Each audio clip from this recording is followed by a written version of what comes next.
Merci de nous accueillir chez vous. Nous sommes à Fresnes, dans le Val-de-Marne, à quelques encablures de la capitale française. À deux jours après les élections législatives sénégalaises, nous voici entre un représentant de l'opposition et un autre du camp présidentiel. Émile Diouf à ma droite, Émile Baroum, autant pour moi, à ma droite. Émile, bonjour. Bonjour, Vous êtes cher camarade. le chef du bureau des étudiants sénégalais de l'étranger, membre de l'APER et de la coalition Benno Bokk Yakaar. À ma gauche, j'ai M.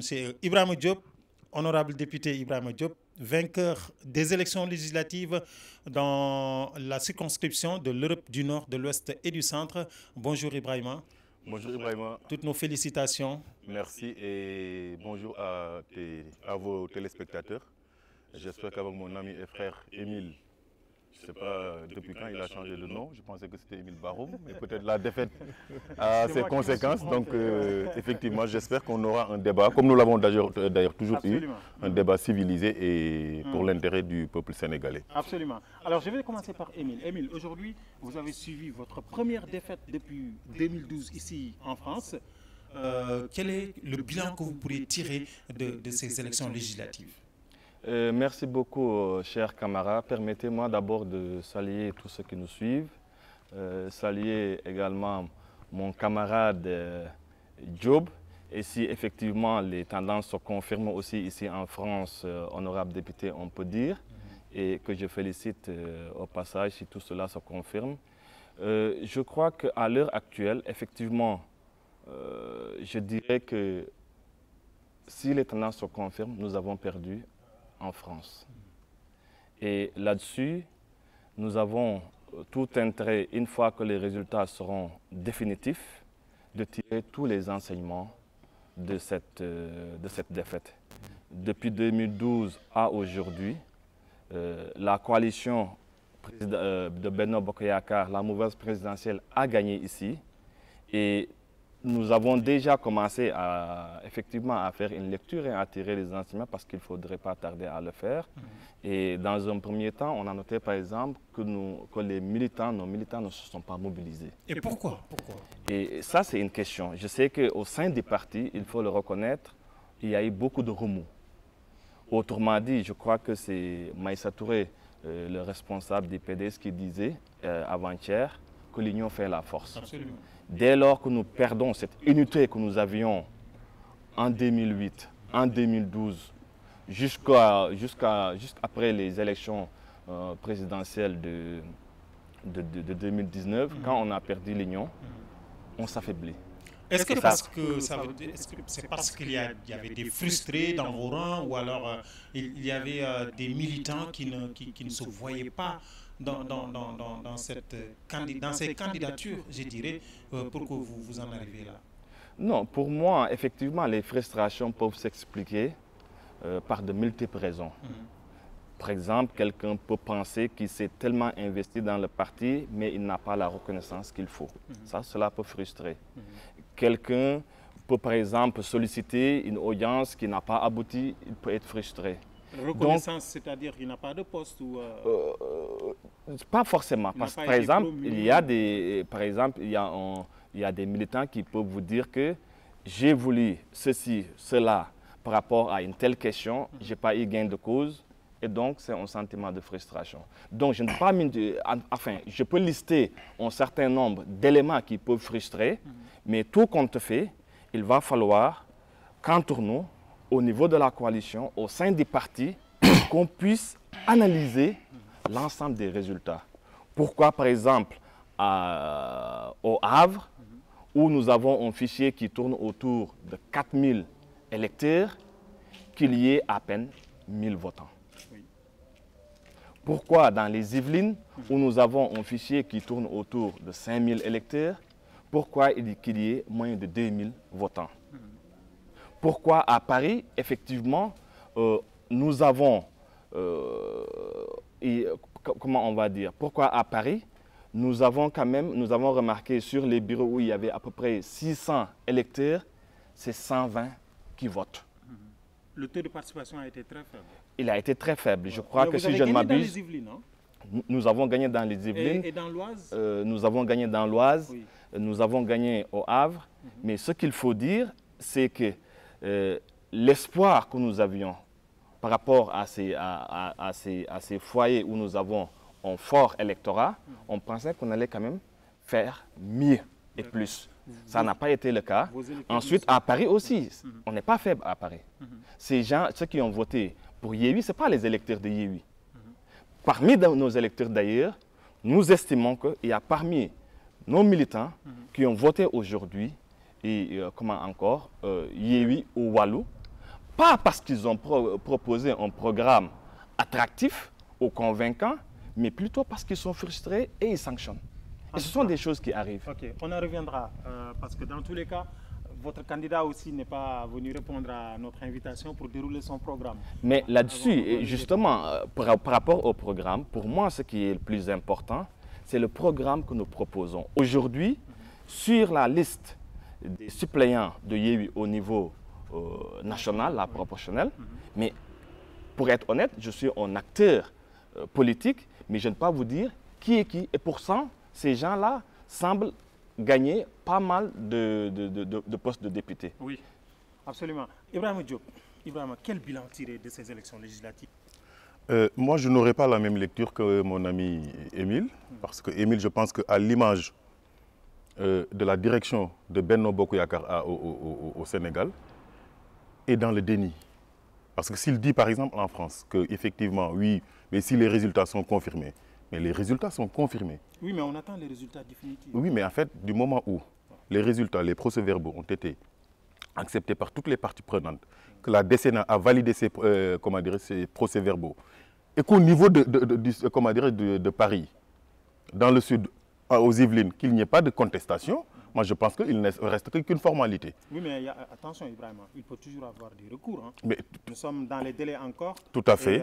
Il y a des instances judiciaires quand même habilitées tout à fait. à proclamer les résultats. Donc tout à fait. Moi je pense effectivement que l'élection est derrière nous. Okay. Franchement. Maintenant, vouloir limiter la défaite de Benno Bokk Yakaar dans le seul giron de l'APR, franchement je pense que c'est mépriser la force et la volonté des Sénégalais de la diaspora. D'abord, je pense que les Sénégalais ont voté pour nous parce que nous avions la meilleure liste. Regardez ceux qui sont sur notre liste. Il y a Ndeye Satala, il y a Alioune Sall, il y a moi. Quand même, nous avons un vécu politique en France. Nous avons fait ce que nous devions faire. Nous avons fourbi nos armes dans des partis politiques quand même qui ont géré ce pays-là. L'autre fait, c'est qu'effectivement, dans le vote de dimanche, il y a une donne. Et cette donne-là, il faut qu'on l'analyse. C'est que pratiquement 60% de ceux qui ont voté, c'est des primo-votants. D'ailleurs, eux, ils ont voulu saboter le scrutin. J'aimerais que vous m'expliquiez un peu ces primo-votants. J'entends toujours parler de ces primo-votants depuis le jour des élections. Tout à fait. En fait, c'est des jeunes, des Sénégalais, des fois d'âge avancé, qui se sont inscrits récemment. Peut-être que moi j'ai vu des gens qui ont vécu pendant plus de 30 ans en France, qui n'ont jamais voté et qui nous ont dit durant la campagne électorale que effectivement pour ce scrutin-là, il faut qu'on dise stop à Macky Sall. Stop parce que le peuple sénégalais est dans une situation catastrophique et ça c'est le régime de Macky Sall. Le troisième mandat, il faut qu'on en parle. Parce que tout ce que fait Macky Sall, en tout cas toute son implication, l'argent qu'ils ont déversé ici en France, on n'a jamais vu ça. Oui, nous viendrons au troisième mandat. Mais pour l'instant, Ibrahima, l'intercoalition, est-ce que ça vous a servi en France? Mais les Sénégalais nous ont donné un signal lors des élections locales. Vous pensez que vous avez même tardé à mettre... Ah non, ben oui, ça tout le monde le reconnaît. Vous avez vu, je pense que quand même la lettre de notre frère Karim Wade, le candidat du PDS pour les élections présidentielles de 2024, effectivement, qui semble avoir dit même que effectivement, on aurait pu faire cette intercoalition pendant les élections, durant les élections locales. J'ai entendu Déthié Fall dire que c'est l'accord du siècle. Est-ce que les élections locales vous ont permis d'apprendre qu'il est impératif d'être en intercoalition avec Yewwi?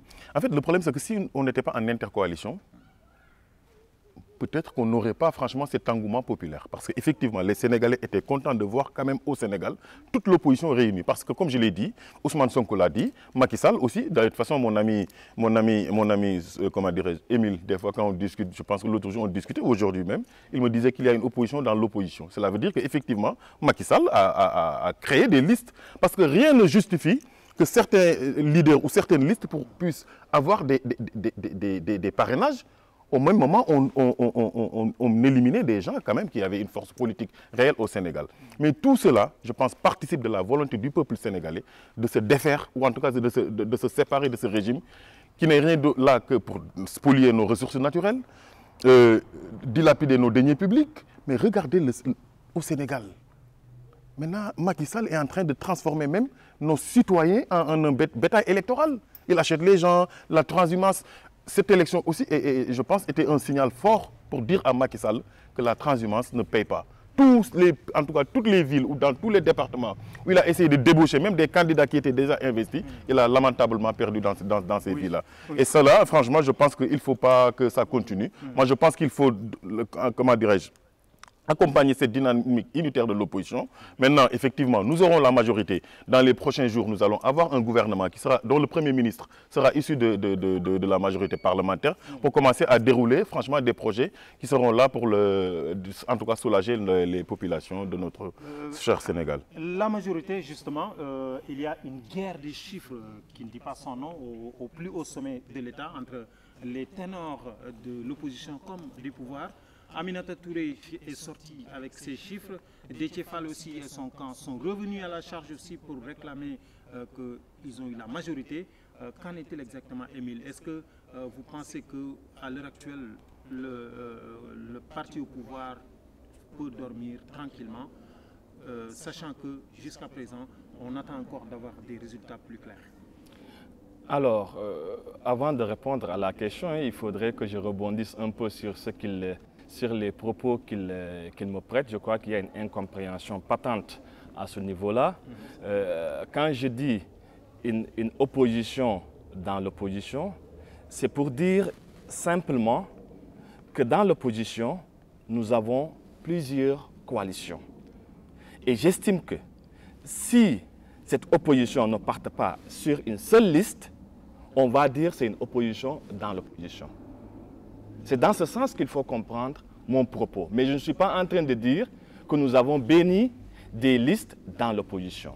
Je prends l'exemple, par exemple, de la liste de Pape Djibril Fall, les serviteurs. Sonko, quand il a dit que eux, c'est le président Macky Sall qui les avait bénis, il a démenti. A démenti. À quelle fin? Pourquoi aujourd'hui, dans notre camp, et il se permet de démentir Sonko? Ça n'a pas de sens. Sinon, on allait les investir dans nos listes. À mon avis, d'ailleurs, ce n'est pas le plus important. Je crois que ces propos-là, s'il veut dire, comme Sonko, que une certaine opposition appartient au président Macky Sall, il n'a qu'à le dire et l'assumer. Mais il ne faudrait pas me faire porter ces propos-là. L'autre aspect, je crois qu'effectivement, comme je l'ai dit, si les tendances se confirment, il est député. Donc, il faudra que dans ses propos, qu'il puisse aussi les argumenter et les étayer surtout. On peut effectivement faire des déclarations, mais le plus difficile, c'est de prouver ses propos. Pour ce qui est de la sortie de notre tête de liste Mimi Touré, pour moi, il n'y a pas lieu de faire une polémique par rapport à cette déclaration-là. Chaque coalition avait ses quartiers. Ce n'est pas pour rien que nous avons les copies des différents PV. Et au niveau de chaque centre de vote, on fait des remontées d'informations à un instant T. Alors, à l'instant T, ou au moment où Mimi Touré faisait, en tout cas, sa sortie, elle est partie sur la base des PV qu'elle avait, qui lui disait, par exemple, on a gagné dans tel ou tel département. Le lendemain, on s'est rendu compte, parmi les départements qui étaient listés, il y a des départements qu'on a perdus. Il faut s'adapter à cela. Parmi les départements qu'il a cités la veille. Et j'en viens. Les résultats qu'elle avait n'étaient pas définitifs. Mais personne aujourd'hui n'a des résultats définitifs. Si on part des principes, mais pourquoi elle se il y a une alors, institution. Pourquoi elle se permet alors de tordre comment dire, la loi en venant devant les Sénégalais et déclarer des résultats alors qu'elle n'en a pas la compétence? J'en viens. Si on reproche à Mimi sa sortie, on devrait le reprocher à toutes les personnes qui parlent de résultats, y compris l'opposition. Quand l'opposition dit qu'il y aura cohabitation, c'est parce qu'ils estiment ou parce qu'elle estime que les résultats dont elle dispose lui sont favorables.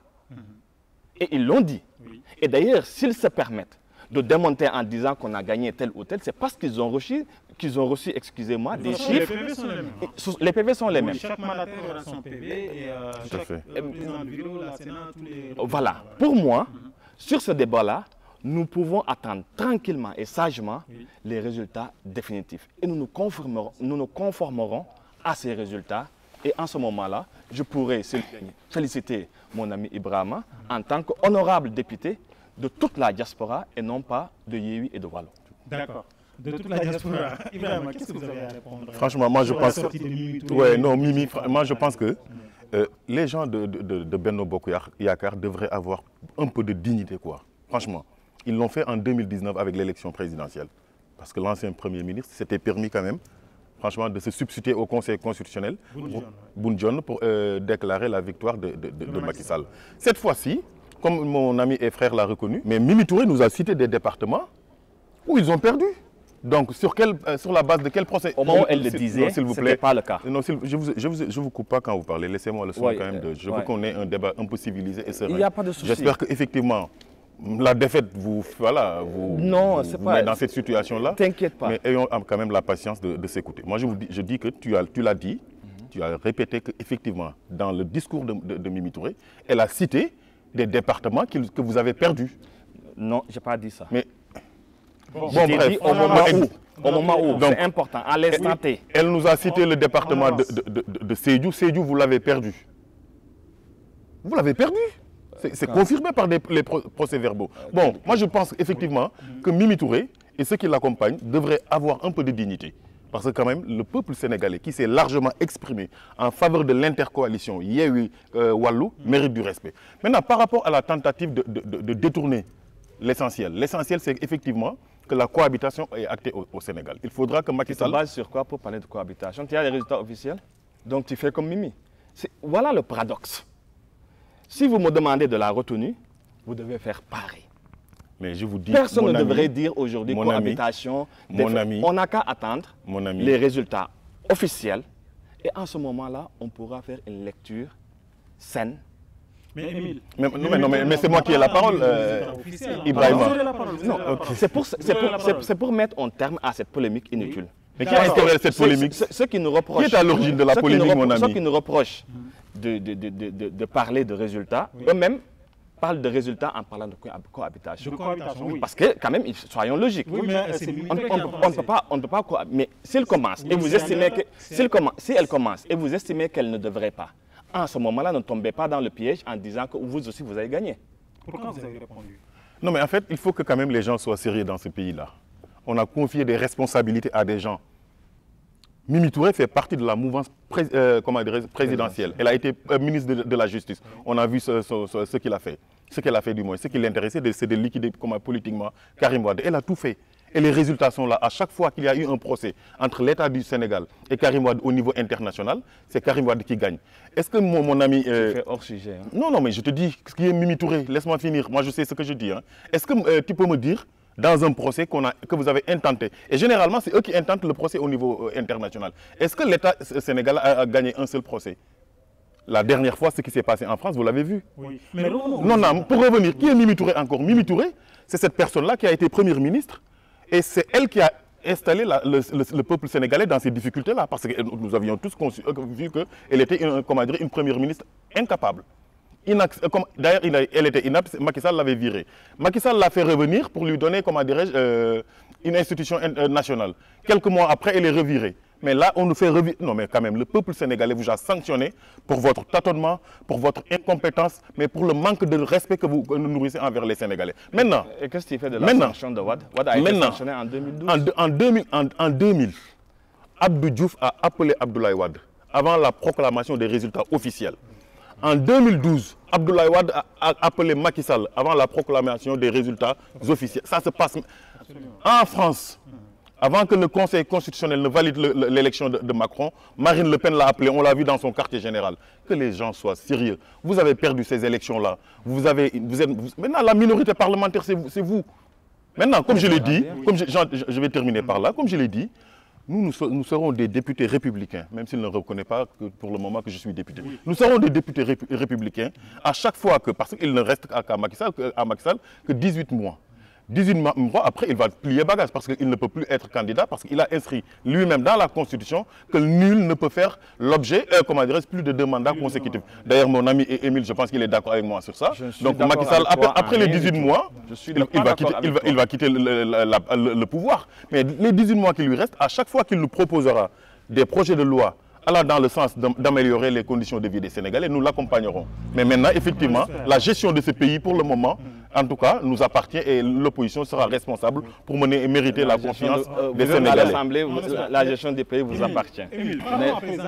Parce que je parle de cohabitation. Oui, parlons du 3e mandat, parce que je pense que le terme cohabitation gêne beaucoup le parti au pouvoir. D'ailleurs, nous avons vu Racine Talla qui a bondi à l'antenne de la RTS en direct de la télévision pour demander à ses journalistes de ne pas du tout prononcer le mot cohabitation.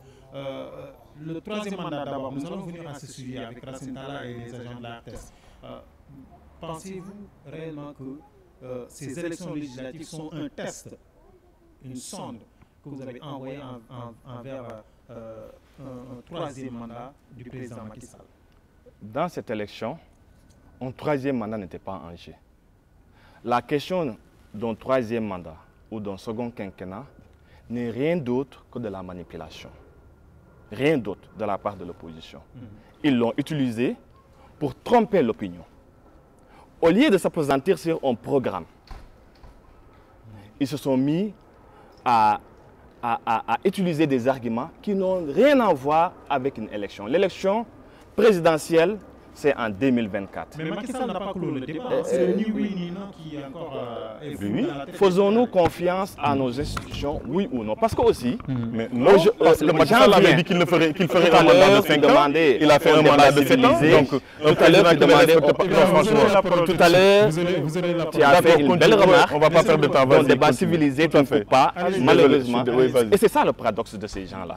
Ne perdons pas de temps, s'il te plaît. Non, c'est important quand même. Si tu es en mal d'argument, franchement... Je ne suis pas en mal d'argument. Continue, réponds à la question du journaliste. Tu sais bien que je vais rebondir sur mon argumentaire. Rien ne me perturber. Je veux dire, voilà leur paradoxe. Ils sont contradictoires.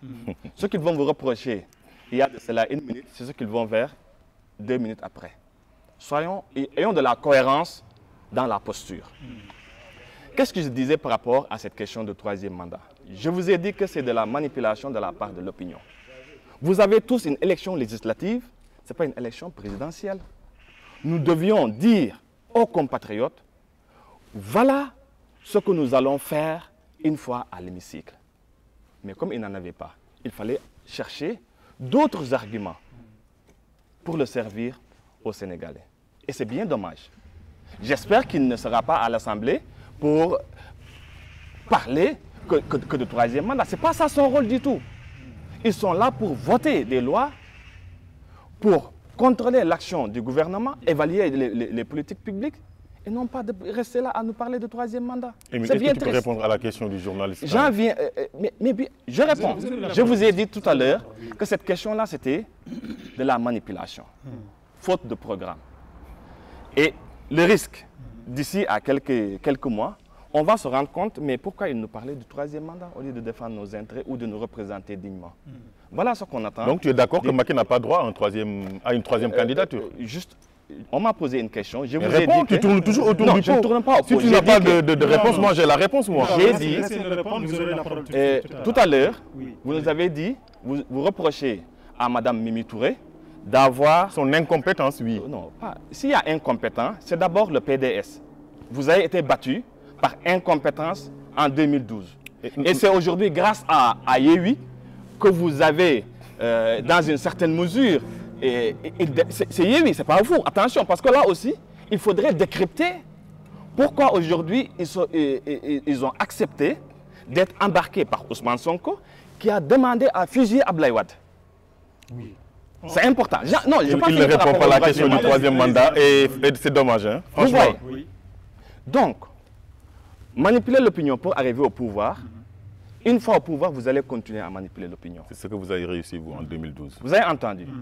Et, M. Diop, honorable député, si vous voulez, si les tendances se confirment, il n'y a aucun souci par rapport à ça. Vous parlez d'élégance. Et tout à l'heure, vous deviez même avoir l'élégance, par exemple. Vous, les premiers, qui le matin commencez à dire, voilà, on a tripatouillé le fichier, tout ça et consort. Malgré la bonne organisation du scrutin, vous devrez être les premiers à dire félicitations à l'administration. On viendra à cette question du fichier. On viendra à cette question du fichier. Mais Ibrahim, par rapport aussi à l'intercoalition Yewwi Wallu, Ousmane Sonko disait qu'il fallait fusiller quand même certains... non, il faut dire les Wade, Senghor et Diouf. On peut avoir le sentiment d'une intercoalition contre nature. Non, mais en fait, je pense que Émile vous ne répondez à la question. Émile n'a rien dit pour l'instant. Ce qui nous regarde. Répond à la question. Il a posé une question sur la problématique du troisième mandat. Il tourne autour du pot parce qu'il n'a pas d'argument. Ce que j'ai dit. Maintenant, la question, il faut que je réponde à la même question qu'Émile. Par rapport, pourquoi on lie l'élection présidentielle au troisième mandat? Mais vous savez, les flyers que la Benno Bokk Yakaar distribuait en France, hein, ils ont mis des ponts au Sénégal, des routes. Mais en quoi ces ponts-là intéressent les Sénégalais qui vivent ici? Parce qu'effectivement, ils ont élu des députés en 2017. D'ailleurs, j'ai lu une interview du Soleil où votre député, la colistière Astoufal, critiquait même les députés sortants. Parce qu'à l'exception de Demba Sow, personne ne connaît Nibassène. Apparemment, elle n'a d'ailleurs jamais mis les pieds à l'Assemblée nationale. Mais c'est catastrophique. Est-ce que tu l'as une fois vu à l'Assemblée nationale? Je ne suis pas à l'Assemblée. Oui, mais est-ce qu'on l'a vu intervenir par rapport... En tout cas, moi, j'ai demandé pendant la campagne électorale à nos concitoyens, parce que nous avons fait une campagne électorale de proximité. Eux, ils ont préféré les meetings parce qu'ils avaient de l'argent. Comme nous, on n'avait pas les moyens, mais j'ai dit tout à l'heure que nous avions les plus, nous avions le talent, le meilleur profil, le meilleur programme. Nous, on a un programme pour la diaspora qui s'articule sur 3 axes déclinés en 6 points. J'en ai parlé l'autre jour. C'était l'occasion pour eux, leurs candidats, de venir en parler. Mais comme ils n'ont pas de programme, ben, ils ne sont pas venus. Alors, pourquoi on parle de troisième mandat? Parce que Macky Sall est venu en France. Il a fait une déclaration sur BFM TV pour dire que je m'exprimerai sur le troisième mandat après les élections législatives. Donc, mais les Sénégalais ne lui ont pas laissé le temps parce que ce n'est plus Macky Sall qui détermine le calendrier. Ce sont les Sénégalais qui ont pris leurs responsabilités en confiant maintenant la direction de ce pays à l'opposition. Troisième mandat, c'est fini. Maintenant, ce qu'on va faire, nous, effectivement, on va régler, commenter cette question. Comme je l'ai dit, de toute façon, la majorité parlementaire va nommer son gouvernement. Maintenant, nous ne serons jamais, je vais revenir sur ta question après, nous ne serons jamais, parce que quand même, regarde le profil de ces gens-là. Nous sommes des gens responsables. À chaque fois que Macky Sall, même avec sa minorité parlementaire, nous propose des lois qui vont dans le sens de régler des situations pour l'intérêt général, nous l'accompagnerons. Maintenant, on se limitera là. Et il faudra... J'allais venir à cette question. Non, nous n'avons aucun intérêt. Maintenant, par rapport à la coalition, Émile, prends ton mal en patience. Je ne fuis pas les questions comme tu le fais. Oui, l'intercoalition. C'est une intercoalition qui s'est faite d'abord sur la base du respect et de la considération du poids électoral de chaque partie prenante. Le Parti démocratique sénégalais, quand même c'est une force politique, vous le savez. Parce que Macky Sall ne rêve qu'une seule chose, c'est phagocyter le parti. Il a essayé de détruire ce parti-là, en envoyant Karim Wade pendant des années en prison, en mettant en prison toute la direction du PDS, en voulant humilier Maître Abdoulaye Wade. Donc nous nous sommes résistés, nous nous sommes battus pour lui faire face. Maintenant, effectivement, il y a eu des discussions sérieuses, hein, parce qu'on s'est basé sur les résultats des élections locales.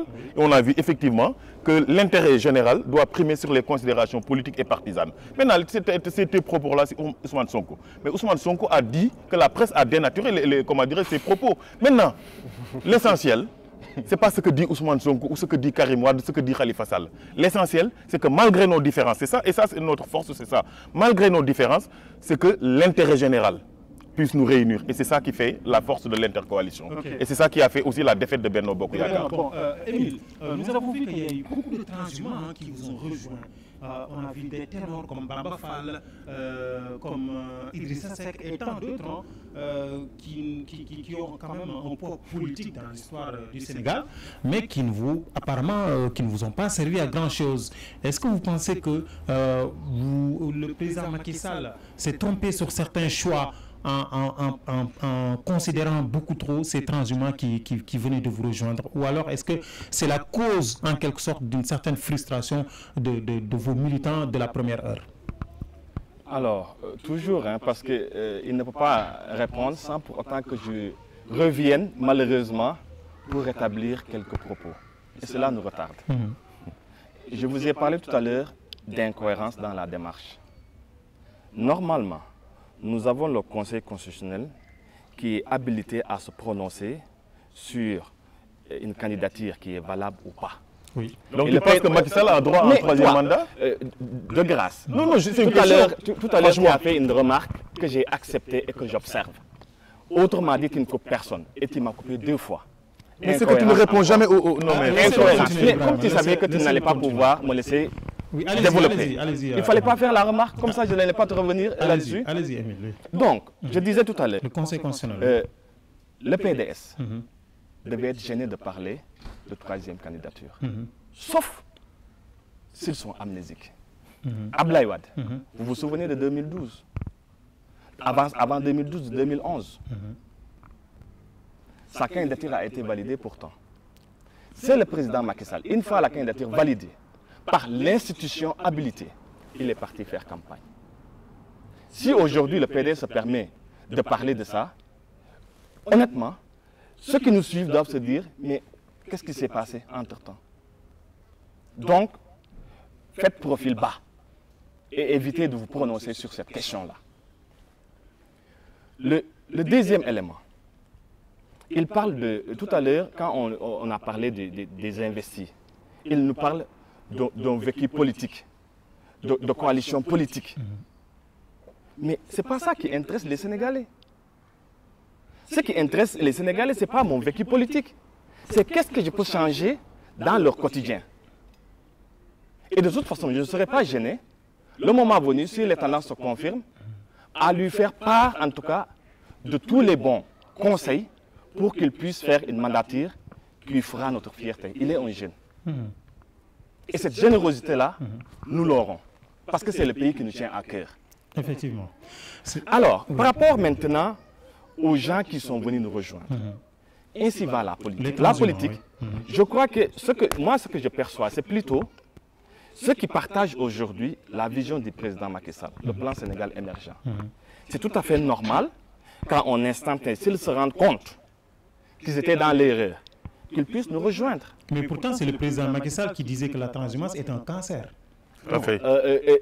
Transhumer de façon politicienne et suivre une vision que nous partageons, c'est différent. Aujourd'hui, si aujourd'hui, il fait une belle proposition de loi, où on se voit dedans.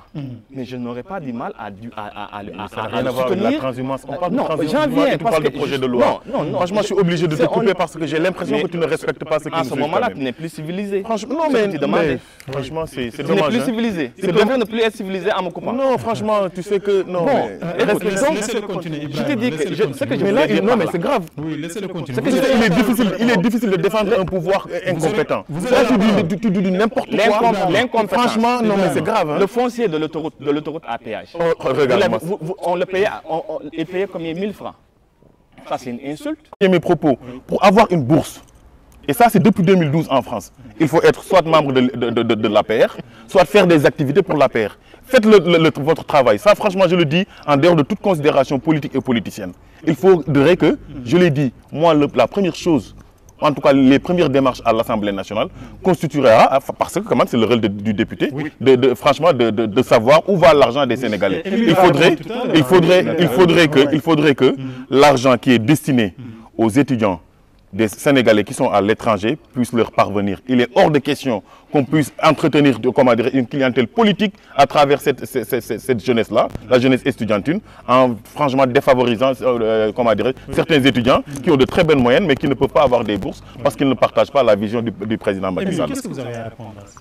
Honnêtement, je tombe des nues. Parce que si on a un député qui fait de telles diffamations, bientôt son immunité sera levée. Ah, non, je suis sérieux. Hein. Mais tu peux porter plainte si tu veux. Je voudrais répondre sur 2 interpellations avant de venir aux bourses que je maîtrise parfaitement. Parce que je suis totalement à l'aise. Aux téléspectateurs que Émile Baroum est le chef du bureau des étudiants sénégalais de l'étranger. Oui, il peut diffamer pour les autres et je manque de preuves, je laisse couler ou je mets le doute. Mais sur ce sujet-là, il saura tout de suite que ce qu'il dit, c'est totalement faux. Alors, par rapport au programme, nous avions un bilan et un programme. 2 flyers ont été confectionnés. Mais je vous ai dit que pendant 10 ans, vous n'avez produit qu'une seule proposition de loi. 10 ans de législature.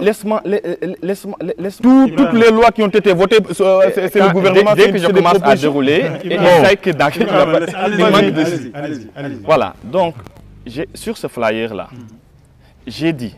C'est toi qui as dit? Je fais partie de ceux qui ont rédigé, par exemple, les réalisations. Mais pourquoi vos candidats avaient du mal à se déplacer sur les plateaux pour défendre ce programme? Laisse-moi parler, reste civilisé, c'est important, honorable.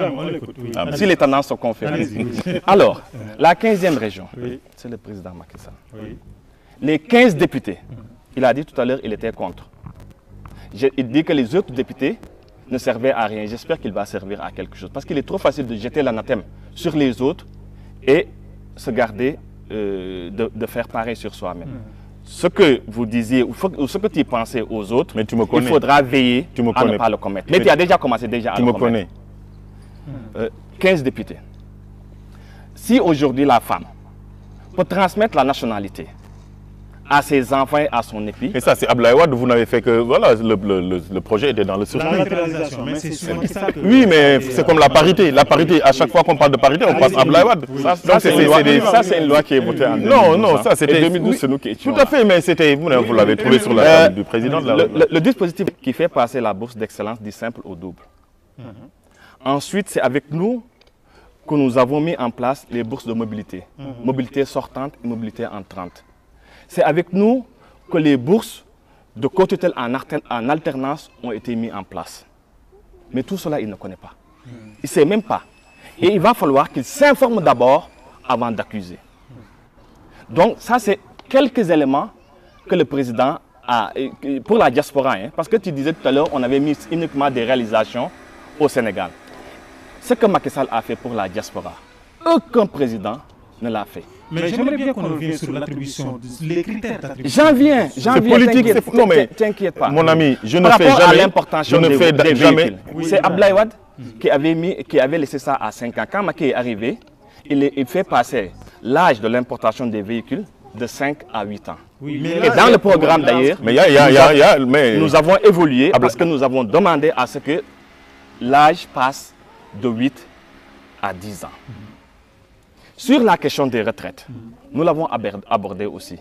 Ce qu'il faut comprendre dans ce... Mais pourquoi depuis 2012 vous n'avez rien fait sur ça? Il s'agit de 2 pays souverains. Ce sont des négociations. Mais pourquoi la France a tout ce dont elle a besoin pour le fond? Non, mais il faut arrêter. Toute l'économie sénégalaise est contrôlée par la France. Le Sénégal ne peut rien avoir de la France. Ibrahima, s'il vous plaît, laissez-le terminer. Oui, allez-y. Quelques éléments que je viens de lister, ça prouve nettement que ton propos de tout à l'heure est archi faux. Ah bon? Ah oui, parce que je t'ai listé pas mal d'actions que le président Macky Sall a réalisées. Air Sénégal, c'est qui? Mais avec 1500 € le billet, alors que le ministre d'alors nous avait dit que les prix ne dépasseraient pas le prix de Corsair. Corsair en ce moment-là c'était 400 €. Pour aller au Sénégal, là je vous parle, hein, parce que moi je vais aller au Sénégal, j'ai cherché les billets, mais c'est à 1700, 1500, 1500 $. Non, mais moi je suis à la veille de la Tabaski. Non, c'est moi qui ai la parole. Non. Laissez-le terminer, Ibrahima. Oui. Ce sont des questions économiques. À la veille de la Tabaski, le billet de Dakar-Diouroup, qui est de 1000 francs On parle de, non, je te parle de la donne un diaspora, exemple. tu me parles de Diouroup. Tu parles des billets d'avion. Dakar Diouroup, tu me parles de Dakar Diouroup. Non mais franchement, sois sérieux. Non. Nous sommes en pleine saison de vacances. Franchement, non, Émile. C'est totalement normal, c'est tout à fait normal que les billets, c'est une question d'offre et de demande. Tu trouves normal que Air France, le billet est chez Air France? Pardon? Mais tu trouves normal? Quelle est la différence? Mais c'est moins Quelle cher. est la différence? C'est moins cher. C'est moins cher chez Air France. Moins cher de quoi? C'est moins cher chez Air France. Mais ça reste cher quand même. Non mais ça reste cher. Notre compagnie nationale. Notre compagnie nationale. Et j'en viens. Si on veut faire. Je sais pourquoi les Sénégalais vous ont sanctionné. Si. Hein. Franchement, tu es dans le déni, mon ami. Non, laisse-moi finir. Tu es fondamentalement dans le déni. Ta stratégie ne va pas prospérer. À chaque fois que j'argumente, il essaie de couper parce qu'il sait que je démonte tout ce qu'il dit. Laisse-moi finir. C'est moi qui ai la parole. Allez-y. Alors, donc j'ai listé pas mal de réalisations de la diaspora. Aujourd'hui, le passeport est à 5 ans. Ça passera de 5 à 10 ans. Le projet est déjà en cours. Eux, ils l'ont laissé ici. Hein. Alors, pour en venir aux bourses, parce que comme ça, c'est un sujet qui me concerne, je te défie. Si tu trouves un seul étudiant qui a la mention bien, très bien, ou assez bien, et qui a formulé la demande sans avoir la bourse, tu me le montres. Ça n'existe pas. Mais pourquoi tu demandes à... Ça n'existe pas. À l'ICA de lui ramener... Alors que les étudiants qui ont la mention, vous les connaissez, vous devez les connaître. Mais pourquoi tu demandes à des personnes de te ramener des gens qui ont la mention? Ça. C'est parce que vous n'avez pas... Non, mais j'ai jamais demandé... Mais il l'a dit publiquement. Il a dit quoi? L'ICA a dit lors d'un débat le jeudi passé... L'ICA ne t'a pas dit ça. Il a dit quoi? Il a dit, c'est parce que c'est moi qui lui ai expliqué les critères. Je lui ai dit tous les étudiants. C'est moi qui parle. Il ne faut pas te référer à l'école alors que c'est moi. Je pense que c'est Émile Barou. Je te défie. Qui est quand même la personne la mieux Je te défie. Si tu connais un seul étudiant qui a la mention bien, très bien ou assez bien et qui a formulé la demande sans avoir la bourse, tu me le montres. Ça, c'est un critère irréfutable. Ok, c'est bien. Émile, on va passer au fichier électoral. Hein, quand même. Mais j'ai des questions. Moi, je dois parler aussi de la cherté des billets d'avion. Parce qu'effectivement, il parle des voitures. Oui. Mais quand Abdoulaye Wade avait limité l'âge d'importation, mais parce qu'il y avait un projet fiable au Sénégal. Parce qu'il avait installé une usine de montage de voitures. Et pour protéger, ces travailleurs sénégalais-là, Abdoulaye Wade avait dit aux Sénégalais maintenant, effectivement, si vous voulez acheter des voitures neuves, effectivement, il y a une usine de montage. Il fallait, mais Macky Sall n'a installé rien du tout. Il l'a ramené à 8 ans. Parce que effectivement, c'était une forte à sa diaspora. Mais non, mais c'est parce que c'était une forte demande de la diaspora. Et Abdoulaye Wade avait décidé, s'il gagnait les... D'ailleurs, ça faisait partie du programme d'Abdoulaye Wade en 2012, de le ramener à 10 ans. Troisième mandat. S'il vous plaît, nous, en tant que, majorité parlementaire, effectivement, cette question, nous la porterons en tant que député de la diaspora. Pour faire passer l'âge d'importation. Mais il faut faire sauter, la limite d'âge. À chaque fois qu'un véhicule est dans de très bonnes conditions, avec une visite technique fiable ici, européen, mais il faut permettre... Ah non, ça c'est une question que nous avons décidé, nous trois, de porter à l'Assemblée nationale. Est-ce que ce n'est pas une loi pour faire plaire aux écologistes? Mais c'est une question environnementale. D'ailleurs...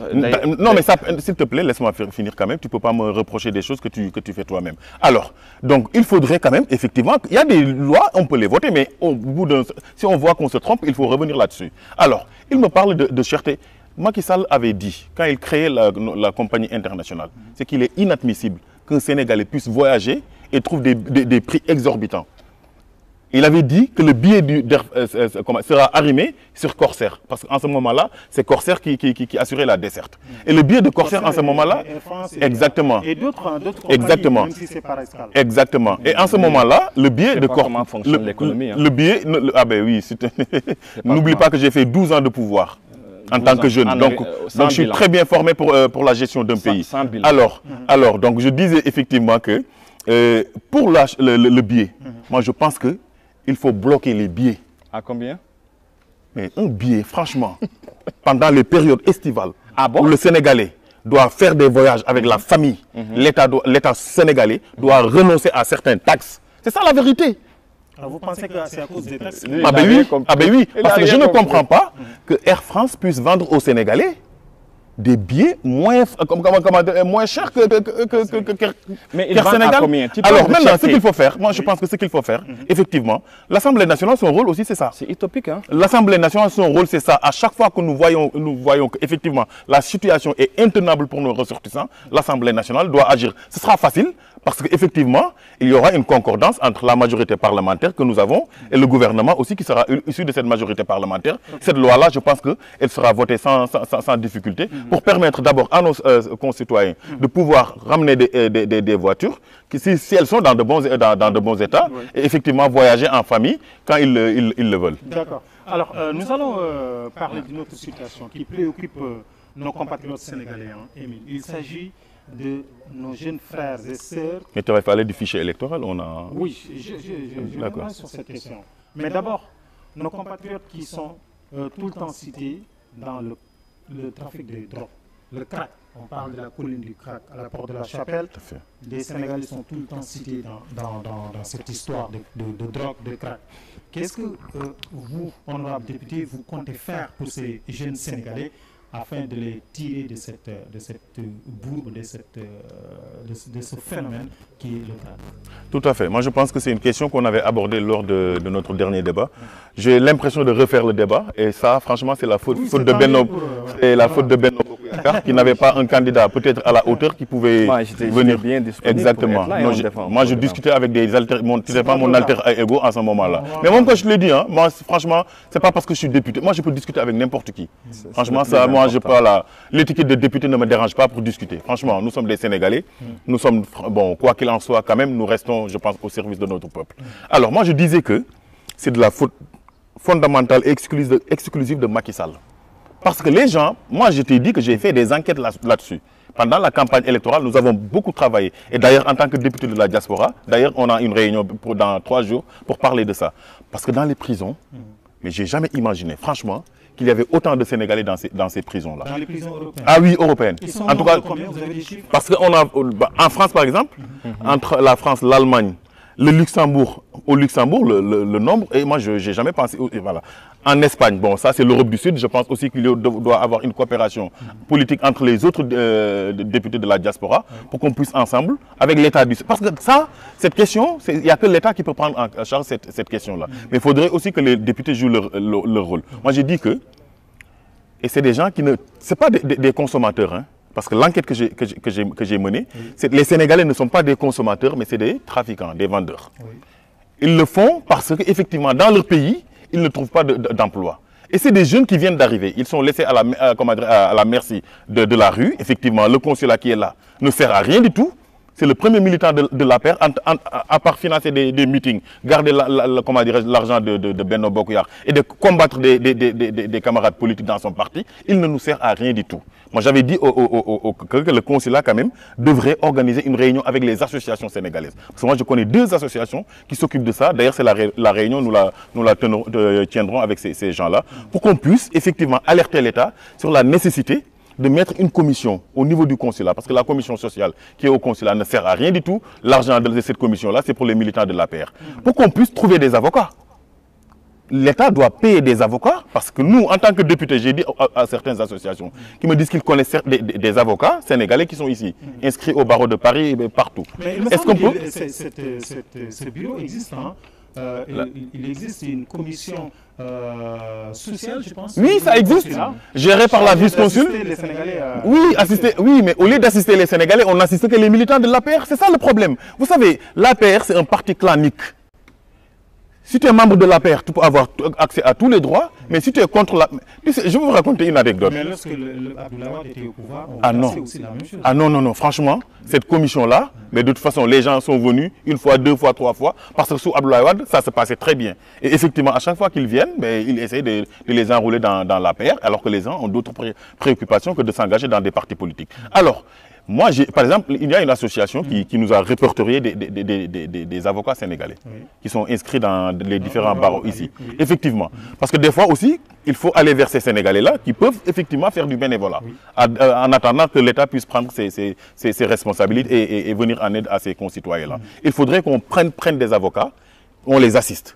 Parce que même dans les autres pays, les terroristes qui sont dans les autres pays, ils sont assistés par leur pays, à plus forte raison que des Sénégalais, effectivement, qui malheureusement, par la malgouvernance au Sénégal, par l'incompétence d'un régime, franchement, ont pris la mer pour aller venir chercher comme un refuge en Europe. Effectivement, la seule chose qu'il faut faire d'abord, c'est d'engager des avocats pour aller à défendre ces gens-là. Maintenant, une fois qu'ils sont sortis, soit on les rapatrie au Sénégal, parce que je pense avec la nouvelle politique que l'opposition va mener à partir du mois de septembre, effectivement, il y aura de l'emploi pour tous et franchement, le Sénégal sera un pays qui sera mis sur les rails de l'émergence.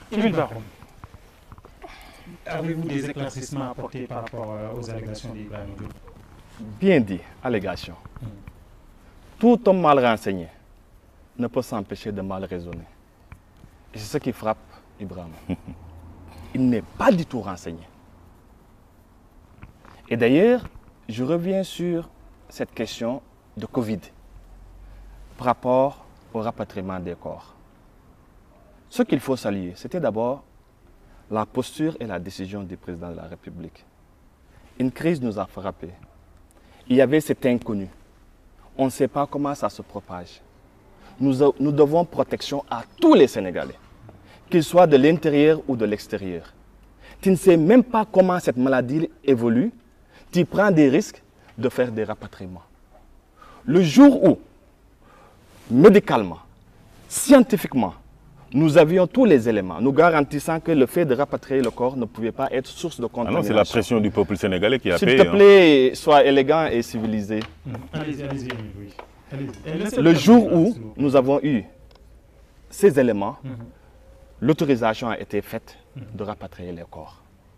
Et le président Macky Sall, sachant que cette crise-là a bousculé nos compatriotes, a donné, en tout cas, a mis à la disposition de la diaspora 12 milliards 500. Moi-même, j'ai eu à en distribuer pour les étudiants et bien des compatriotes. Ce n'était pas le service de gestion, des étudiants, des jeunes actifs ont participé à cette distribution transparente.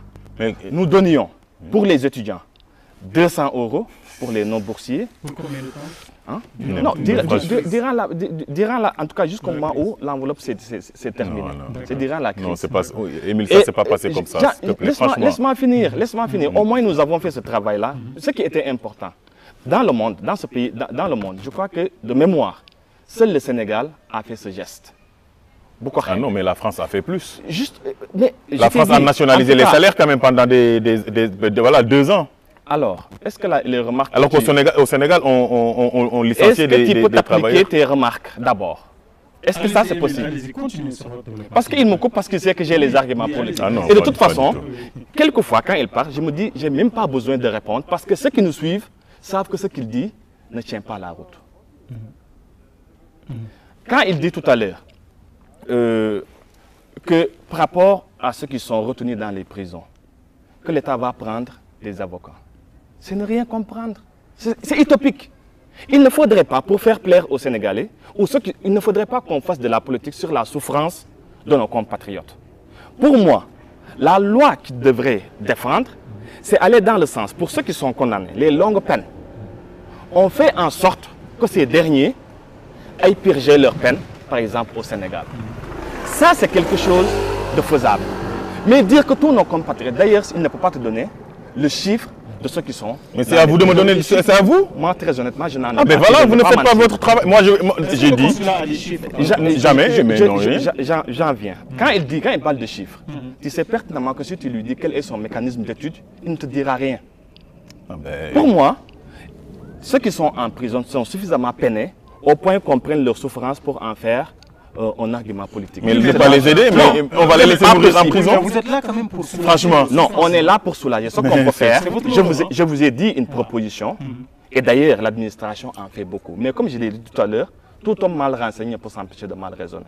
Par rapport au consulat, il dit que le consulat ne sert à rien. Le service social, il vient de dire que c'est la vice-consul qui gère. Ce n'est pas la vice-consul qui gère. Il y a une assistante sociale dédiée. Sous la tutelle de la vice-consul, je persiste et je signe. Même la vice-consul... Ce que je dis, je persiste, Émile. J'ai fait 10 ans de pouvoir. Autant dire... Je connais l'État autant que toi, sinon plus. Donc l'État n'évolue pas, il n'y a pas de réforme dans l'État. Franchement. Donc, voilà. Mais jusqu'à présent, c'est sous la tutelle de la vice-consul. Mané. Renseigne-toi. Je me suis bien renseigné. Ah non, pas du tout. Hein. Franchement, pas du tout. Il y a une assistante sociale qui est sous la tutelle. Mais je te dis, mais qui est sous la tutelle, je parle français, mon ami. Mais tu as dit que c'est... Donc, cette commission est logée. Et l'autorité de la vice-consul, c'est le consul. Donc autant dire que c'est le consul qui gère. Si on suit ta logique. Mais non, mais franchement, si on suit ta logique. Émile, franchement, pousse un peu la réflexion quand même. Non, si on suit ta logique, la réflexion. Il dit que le consulat ne sert à rien. Tout à fait. Quand même, si on veut être député et insulter comme ça nos institutions, au regard du travail, le consul, il a révolutionné le consulat. Moi, si si le consul du Sénégal veut avoir mon respect, il n'a qu'à se mettre au service des Sénégalais. Maintenant, si tu veux que je te respecte aussi, ne me coupe plus, comme tu me l'as demandé. Vous ne respectez personne d'ailleurs. S'il vous plaît, le consulat, il fait un travail extraordinaire. Sauf que, le souci, c'est que, même moi, je peux vous parler moi-même du service que je gère par rapport aux étudiants. On vient en aide beaucoup d'étudiants, mais on n'a pas besoin de communiquer là-dessus. Tout Rabida am solo. Combien de fois je suis intervenu par rapport à un étudiant qui a une OQTF, par rapport à un étudiant qui est en situation, c'est une obligation de quitter le territoire. Ils sont de plus en plus quand même des étudiants qui sont dans cette situation-là. Bien sûr. Et que vous ne faites rien du tout. Après, ce pays-là a ses règles. Au Sénégal, nous avons nos règles. Pourquoi la France a tout ce qu'elle veut du Sénégal alors que le Sénégal ne vient... Tu ne peux pas le dire, tu fais des affirmations mais toute notre économie, est contrôlée par la France. Mais pourquoi en retour, Macky Sall ne peut pas avoir cette audace-là de dire à Emmanuel Macron une diplomatie, c'est gagnant-gagnant. La politique, c'est pas une déclaration de phrase bateau. Il faut éviter. C'est ça notre débat. Le temps nous est compté. Mamadou, j'espère qu'il ne nous reste pas beaucoup de temps à présent, 5 minutes, juste le temps de parler du fichier électoral. Ces dernières années, l'opposition a beaucoup décrié la fiabilité du fichier électoral ici en France, mais nous avons quand même vu un très bon déroulement du vote à Paris-Porte de la Villette, même s'il y a eu des anomalies quand même, il y a eu des gens qui n'ont pas pu voter. Pour plusieurs raisons, certains n'ont pas pu trouver leur nom et prénom sur le fichier. D'autres sont appelés des primo-votants, je pense, et d'autres, à cause de l'éclatement du centre de vote de l'Île-de-France, se sont retrouvés à Creil ou à Mantes-la-Jolie, parce qu'ils habitent en Yvelines, parce que aussi nous sommes en Île-de-France, il y a certains départements qui sont proches les uns des autres. Par exemple, quelqu'un qui quitte Versailles pensant qu'il doit voter à Porte de la Villette, alors que Versailles fait partie des Yvelines. Hein. Donc il y a eu tous ces inconvénients qui ont empêché à certains citoyens qui sont partis très en colère parce qu'ils n'ont pas pu voter. Ibrahima, est-ce qu'aujourd'hui, puisque vous avez gagné, est-ce qu'on peut dire que le fichier est fiable? Pas du tout. Moi je l'ai dit ça, je l'ai dit dimanche. Heureusement c'est vous qui le dites, sinon si c'est moi qui le disait, Émile encore allait dire que c'est politique. Effectivement, je pense que la désorganisation était telle que, effectivement, l'élection, nous avons gagné parce que les Sénégalais avaient décidé de voter pour nous.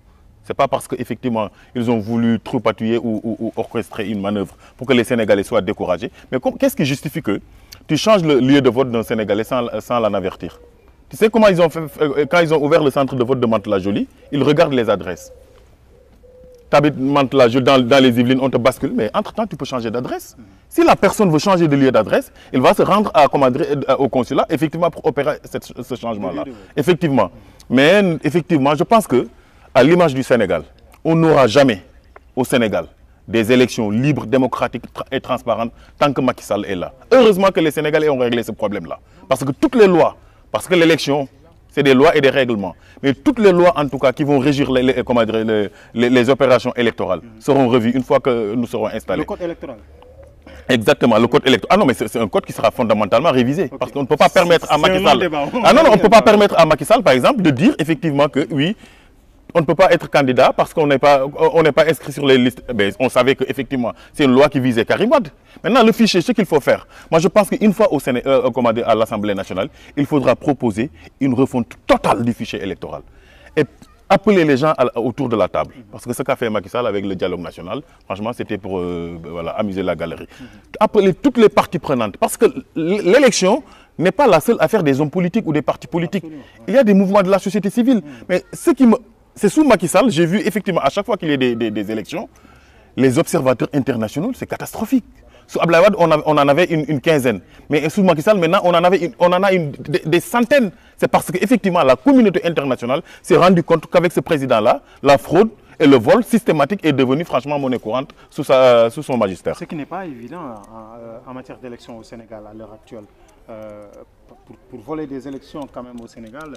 Mais qu'est-ce qui justifie que Mimi Touré nous dise qu'elle a gagné, avec des chiffres et le lendemain on nous donne d'autres chiffres? C'est catastrophique. Depuis 2000. Oui, mais le vol, c'est pas. Mais le vol, la désorganisation, ça fait partie du vol. Oui, mais reconnaissons quand même que le centre de vote de Porte de la Villette a quand même eu une très bonne organisation, sincèrement. Ah non, mais qu'est-ce qui justifiait cette longue queue au bureau 57 et 58? Mais qu'est-ce qui fait qu'on puisse concentrer autant de votants dans deux bureaux de vote, alors que dans les autres bureaux de vote, il l'a dit, il n'y avait pas foule. Donc c'est grave. Pas plus de 20 minutes avant de voter. Je vais lui expliquer. Ah, mais les bureaux 57 et 58? Là où il y a eu des anomalies? Ah oui? Oui, non, on en reviendra. Ça, ah ben oui, je parle de ça. Oui. Normalement, on ne devrait pas avoir ces anomalies-là. Il n'y avait pas de bureau 58, c'était 56 et 54. Oui, non, franchement, non, oui. Voilà. Alors, qu'est-ce qui a expliqué ces anomalies-là? Parce que c'est flou dans la tête des gens. Hein. Je ne sais pas si c'est des bureaux fictifs ou quoi. J'ai rien compris. Ce n'est pas un bureau fictif. C'est que mon honorable député, si les tendances se confirment, il faut qu'il se mette, qu'il porte le costume, qu'il arrête cette politique politicienne. Ça ne sert à rien. Les gens ont besoin d'autre chose. Tout à fait, je le sais. C'est pourquoi ils nous ont choisis. Les gens ont besoin d'autre chose. C'est pourquoi ils nous ont choisis, j'en suis conscient. Aujourd'hui, tu sais pertinemment qu'un bureau où, par exemple, les électeurs se sont fortement mobilisés, un autre bureau, parce que d'une façon générale, les bureaux tournent autour de 593, 600. Si, normalement, si maintenant, dans un bureau, pourquoi on fait il y a une forte mobilisation, c'est normal, une forte affluence, c'est normal qu'il y ait un rang. Et tout compte fait, ils ont tous voté. Ah oui, parce qu'il faut dire, s'il te plaît, élégance. Et, oui, non, mais en fait, je te dis, ils ont parce qu'ils voulaient fermer les bureaux à 18h. Mais vous avez vu notre mobilisation pour dire à la décennale que tant que les Sénégalais sont là, les bureaux ne seront pas fermés. Nous sommes dans une république. Ce sont des lois et des textes. Ce n'est pas la force. Et tout à l'heure, tout le temps, je t'entends dire, on va forcer, on va forcer. Ah, j'ai jamais dit ça. Non. J'ai dit que le code électoral disait que le scrutin s'arrête à 18h. Mais pour des raisons propres à chaque circonscription, effectivement, des arrêtés ou des lois pouvaient être prises. De mon pays, que nous puissions organiser ces élections dans le calme et la sérénité. C'est le lieu d'ailleurs de saluer la maturité de notre peuple, qui est largement en avance par rapport à nos hommes politiques. Absolument, oui. Nous devons apprendre de ces derniers, et c'est extrêmement important. Aujourd'hui, l'opposition, qui dit tout le temps, ils ont du mal à revenir en arrière, mais ils savent bien que le fichier il est fiable. Même les organisations internationales dont ils parlent, ils ont trouvé le fichier fiable. On ne peut pas quand même dire que vous avez volé et en même temps vous avez perdu. Ça n'a pas de sens. Pourquoi voler alors? Quand tu voles, tu emportes quelque chose. Mais malgré le vol, celui qui t'accuse de voleur, il n'a rien perdu. Ça n'a pas de sens. Là-dessus, on devrait au moins s'accorder aujourd'hui, se donner la main en disant... Pas du tout. Moi, j'ai toujours dit, effectivement, que l'organisation des élections à Paris a toujours été catastrophique. Ces anomalies-là, il y a quelques anomalies qu'il faut corriger. Et les anomalies qu'il y a, laisse-moi finir, n'impactent pas la sincérité du scrutin. C'est ce qu'il faut dire. Non, mais franchement... Tout citoyen qui s'est inscrit a le droit de voter. Quand il y a ce type d'erreurs, il faut les recenser et les rectifier. Mais à chaque fois, on voit les mêmes erreurs. À chaque élection, on voit les... Émile, je suis là depuis. Job, je vois comment ça se passe. Honorable. Tu m'as dit que vous avez géré le pays pendant 12 ans. Nous avions noté des anomalies. En 2012, on a noté des anomalies. Pour autant, on vous a gagné. Oui, mais il faut évoluer. Pourquoi en France, tu sais, il n'y a pas une œuvre parfaite. Peut-être toi, tu votes en France. Comme tu as la double nationalité. Et l'élégance de reconnaître toi tu votes qu'il y a quelques anomalies en France quand il y a vote, comme toi, tu votes en France, mais pourquoi dans les pays européens, quand il y a vote, les gens viennent voter sans... Tu oses te comparer aux pays européens. Mais je veux que ce même niveau de démocratie puisse se faire au Sénégal. On a une démocratie. Non mais c'est grave ce que tu dis. On a une démocratie respectable. Tu as des complexes respectueuses. Notre démocratie est respectable à nous aux pays européens. Non, c'est pas une Nous voulons que ce même niveau de démocratie soit transporté au Sénégal. Non, franchement, c'est catastrophique. On n'a rien à envier aux Européens. Honnêtement, c'est toi qui es complexé en faisant référence. Franchement. Merci Ibrahima Diop. Merci chers téléspectateurs. J'espère que ce débat a été très riche et très enrichissant. 2 jours après les élections législatives sénégalaises, nous attendons encore les résultats officiels qui vont nous venir du Sénégal.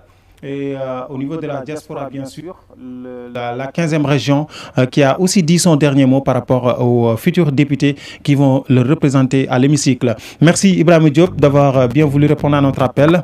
Honorable député, merci à Émile Bakhoum qui est le chef du service des étudiants sénégalais de l'étranger. Merci à Mamadou Sow qui est à la réalisation et à Baba Dem qui aussi a participé à la mise en place de cette émission. Nous vous donnons rendez-vous notre débat pour parler de l'avenir de notre cher pays qui est la République du Sénégal.